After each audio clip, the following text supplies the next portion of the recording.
Welcome to RM biology. অত্যন্ত একটি গুরুত্বপূর্ণ ভিডিওতে তোমাদের স্বাগত।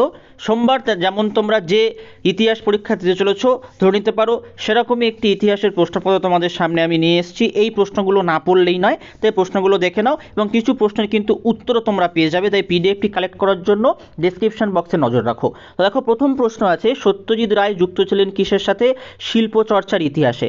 রেশম আবিষ্কৃত হয় প্রাচীন কোন দেশে? চীন দেশে। নিষিদ্ধ শহর বলা হয় লাসাকে। নিষিদ্ধ শহর কি হয়ে যাবে? লাসা। বঙ্গদর্শন সাময়িক পত্রটি কি ধরনের পত্র ছিল? এক ধরনের মাসিক পত্রিকা ছিল। নীলদর্প নাটকটি কোথায় ছাপা হয়েছিল? নীলদর্প নাটকটি কিন্তু ঢাকায়। রামমোহন রায়ের পরবর্তীকালে ব্রাহ্ম সমাজ পরিচালনা করেন কে? দেবেন্দ্রনাথ ঠাকুর। বাঙালি পরিচালিত প্রথম বাংলা সংবাদপত্রের নাম কি? বাংলা গেজেটি বা বাঙাল গেজেটি, যেটা বলতে পারো বাঙ্গালা আর কি।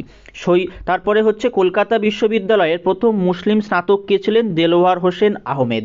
ঔপনিবেশিক অরণ্য আইনের বিরুদ্ধে সংগঠিত একটি আদিবাসী বিদ্রোহের নাম কি? চুয়ার বিদ্রোহ। সন্ন্যাসী বিদ্রোহ কথাটি প্রথম কে ব্যবহার করেছিলেন? Warren Hastings. 11 সবচেয়ে দীর্ঘস্থায়ী কৃষক বিদ্রোহ কী ছিল? সবথেকে দীর্ঘস্থায়ী কৃষক বিদ্রোহ ছিল সন্ন্যাসী ফকির বিদ্রোহ। মীর নিসার আলী নেতৃত্ব দিয়েছিলেন কিসে? বাংলার ওয়াহাবি আন্দোলনে। রাষ্ট্রগুরু নামে পরিচিত কে? সুরেন্দ্রনাথ বন্দ্যোপাধ্যায়। মহাবিদ্রোহকে কৃষক বিদ্রোহ আখ্যা দিয়েছেন কে? মহাবিদ্রোহকে কৃষক বিদ্রোহ আখ্যা দিয়েছেন শশীভূষণ চৌধুরী। আনন্দমোহন বসু ছিলেন ভারত সভার প্রতিষ্ঠাতা। আনন্দমোহন বসু ছিলেন ভারত সভার প্রতিষ্ঠাতা। বন্দে মাতরম সঙ্গীতটি কে রচনা করেন? বঙ্কিমচন্দ্র চট্টোপাধ্যায়। বসু বিজ্ঞান মন্দিরের প্রতিষ্ঠাতা জগদীশচন্দ্র বসু কিসের অধ্যাপক ছিলেন? পদার্থবিদ্যার অধ্যাপক ছিলেন। বেঙ্গল ইঞ্জিনিয়ারিং কলেজ কবে প্রতিষ্ঠিত হয়? বেঙ্গল ইঞ্জিনিয়ারিং কলেজ কিন্তু 1856-তে প্রতিষ্ঠিত হয়। জাতীয় শিক্ষা পরিষদ 1906-এর প্রথম সভাপতি কি? অপশান ক। দিগদর্শনের সম্পাদক কে ছিলেন? জন ক্লার্ক মার্সম্যান। এই যে এমসিকিউগুলো তোমাদের 2024 মাধ্যমিকের জন্য কিন্তু অত্যন্ত গুরুত্বপূর্ণ। তোমাদের হাতে একটা দিন তোমরা সময় পাচ্ছ, এগুলো খুব ভালো করে কিন্তু ঝালিয়ে নাও। তারপর বিভাগ খ, যেখান থেকে 16টি প্রশ্নের উত্তর দিতে হয়। প্রথম উপবিভাগে একটি বাক্যে উত্তর দিতে হয়। কোন বছর সোমপ্রকাশের প্রকাশনা সাময়িকভাবে স্থগিত রাখা হয়? এই প্রশ্নটা গুরুত্বপূর্ণ। কলকাতার ঔপনিবেশিক স্থাপত্যগুলির মধ্যে যে কোনো একটি উল্লেখ করো। রেভা জেমস লং কোন অপরাধে অপরাধী সাব্যস্ত হয়েছিলেন? 2.1.4 বিদ্যাহারাবলী গ্রন্থটি কে রচনা করেন? এগুলো অত্যন্ত গুরুত্বপূর্ণ। তারপরে ঠিক ভুলের মধ্যে চারটে দেখো। ভারতে প্রথম কামান ব্যবহার করা হয় পলাশির যুদ্ধে। 1911 খ্রিস্টাব্দে মোহনবাগান আইএফএ সিল জয় করেছিল। প্রথম বিধবা বিবাহ করেন শ্রী সচন্দ্র ন্যায়রত্ন। ল্যান্ড হোল্ডার্স সোসাইটির অন্যতম সম্পাদক ছিলেন প্রসন্ন কুমার ঠাকুর। এই চারটে কিন্তু খুব গুরুত্বপূর্ণ এবছরের সত্য মিথ্যা বা ঠিক ভুলের জন্য। তোমাদের যেমন স্তম্ভ মেলানো থাকে, দেখো ক স্তম্ভে আছে লর্ড রিপন, রামমোহন রায়, দ্বারকানাথ ঠাকুর, তারকনাথ পালিত। খ স্তম্ভে কী কী আছে? জমিদার সভা, Hunter commission, Bengal technical institute, Anglo Hindu school, এগুলো কিন্তু আছে। উপবিভাগ 2.4 প্রদত্ত ভারতবর্ষের রেখা মানচিত্রে নিম্নলিখিত স্থানগুলি চিহ্নিত করো ও নামাঙ্কিত করো।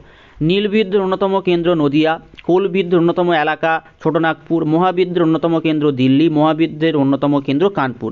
এই চারটি কিন্তু অত্যন্ত গুরুত্বপূর্ণ তোমাদের ম্যাপ পয়েন্টিংয়ের ক্ষেত্রে। এরপরে বিভাগ গ, যেখানে 11টি প্রশ্নের উত্তর দিতে হয়। 2 নম্বর 22 নম্বর তোমরা এখানে ক্যারি করতে পারবে।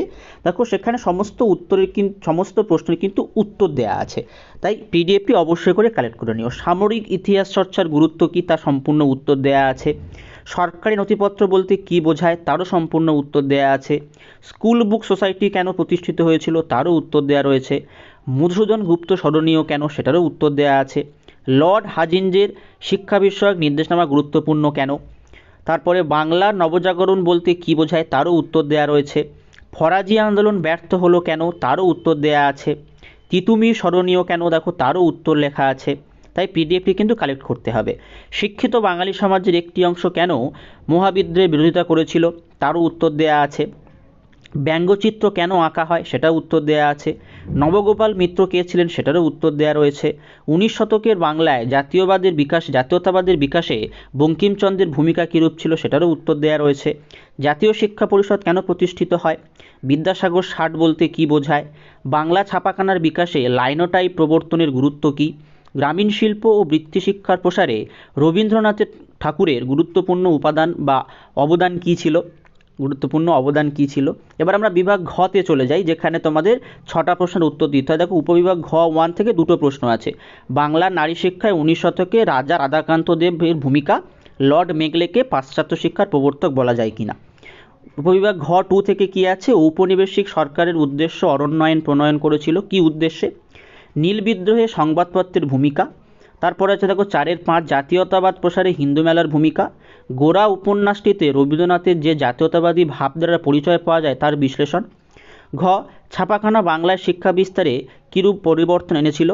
আর বাংলায় ছাপাখানার বিকাশে গঙ্গাকিশোর ভট্টাচার্যর ভূমিকা বিশ্লেষণ করো। এবং শেষের যে 8 নম্বরের প্রশ্ন থাকে, 3টে থাকে, তোমাকে করতে হয় কিন্তু 2টো। সেখান থেকে দেখো বাংলায় ধর্ম সংস্কার আন্দোলনে রামকৃষ্ণদেবের ভূমিকা সংক্ষেপে আলোচনা করো। আর তারপরে আছে নীল বিদ্রোহ ঘটেছিল কেন, এই বিদ্রোহের বৈশিষ্ট্য বিশ্লেষণ করো। তারপর হ্যালহেডের a grammar of the Bengal language গ্রন্থটি গুরুত্বপূর্ণ কেন, বাংলায় ছাপাখানা বিকাশে চার্লস উইলকিন্সের ভূমিকা বিশ্লেষণ করো। তো এই প্রশ্নগুলো অবশ্যই করে তোমরা দেখে যাও, তোমাদের পরীক্ষার জন্য অত্যন্ত গুরুত্বপূর্ণ এই প্রশ্ন। এই প্রশ্ন মোটামুটি মডেল সেট তোমরা বলতেই পারো। তাই পিডিএফটি কালেক্ট করার জন্য ডিসক্রিপশন বক্সে অবশ্যই করে নজর রাখো, উত্তর সহ কিন্তু এই পিডিএফটি তোমরা পেয়ে যাবে।